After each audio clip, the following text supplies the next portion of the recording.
வரும் 2026 சட்டமன்ற தேர்தலில் அதிமுக தலைமையிலான தேசிய ஜனநாயக கூட்டணிக்கு ஆதரவு அளிக்க உள்ளதாக அருந்ததியர் இயக்கங்களின் அரசியல் கூட்டமைப்பின் ஒருங்கிணைப்பாளர் நாகராஜன் தெரிவித்தார்.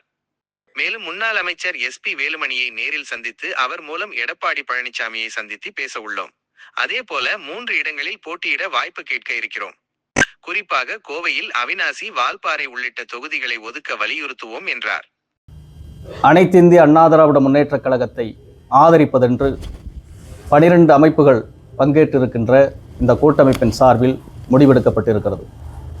குறிப்பாக அனைத்திந்திய அண்ணா திராவிட முன்னேற்றக் கழகத்தை ஆதரிப்பதன் நோக்கம் கடந்த கால 10 ஆண்டு கால ஆட்சியிலும் புரட்சித் தலைவி அம்மா கால ஆட்சியிலும் அருந்ததியர் சமுதாயத்தினுடைய வரலாற்று தலைவர்கள் ஒண்டிவீரனுக்கு மணிமண்டபம், வீரத்தாய் குயிலிக்கு நினைவு சின்னம், அதேபோன்று ஈரோட்டில் இன்று கட்டப்பட்டிருக்கின்ற பொல்லான் மணிமண்டபம் கடந்த ஆட்சியில் புரட்சித் தமிழர் எடப்பாடியாரால் அறிவிக்கப்பட்டது.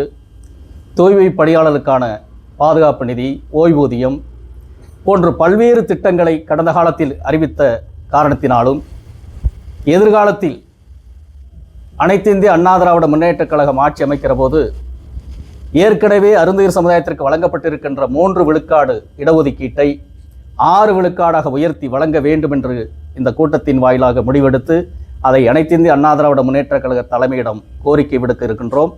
2வது அருந்ததியர் சமுதாயத்திற்கு நலவாரியம், 3வது மதுரை வீரனுக்கு மணிமண்டபம், தூய்மை பணியாளர்கள் குறிப்பாக நகர்ப்புறம், கிராமப்புறம் உள்ளிட்ட தூய்மை பணியாளர்களை பணி நிரந்தரப்படுத்துவது, பட்டாசு தொழிலாளர்களுக்கு உயிர் பாதுகாப்புடன் கூடிய பாதுகாப்பு தொழிலை உருவாக்குவது உள்ளிட்ட தீர்மானங்கள் இந்த கூட்டத்தில் பேசப்பட்டிருக்கிறது.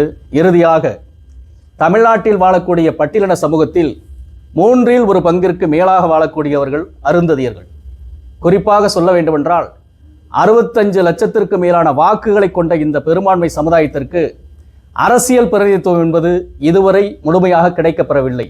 ஆகவே அனைத்திந்திய அண்ணா திராவிட முன்னேற்றக் கழகத்தில் கணிசமான இடங்களை ஒதுக்கினாலும் வருகின்ற சட்டமன்ற தேர்தலில் 15 சட்டமன்ற தொகுதிகளை அருந்ததியர் சமுதாயத்திற்கு ஒதுக்கீடு செய்ய வேண்டும்.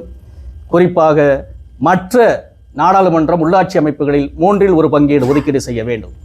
இப்போது கூட்டமைப்பின் சார்பாக இறுதியாக எடுத்திருக்கின்ற முடிவு என்பது எங்களது கூட்டமைப்பிற்கு கூட்டணி கட்சியாக அங்கீகரித்து அனைத்திந்திய அண்ணா திராவிட முன்னேற்றக் கழகத்தில் 3 இடங்களை ஒதுக்கீடு செய்ய வேண்டும் என்று இந்த கூட்டத்தின் வாயிலாக முடிவெடுத்திருக்கிறோம்.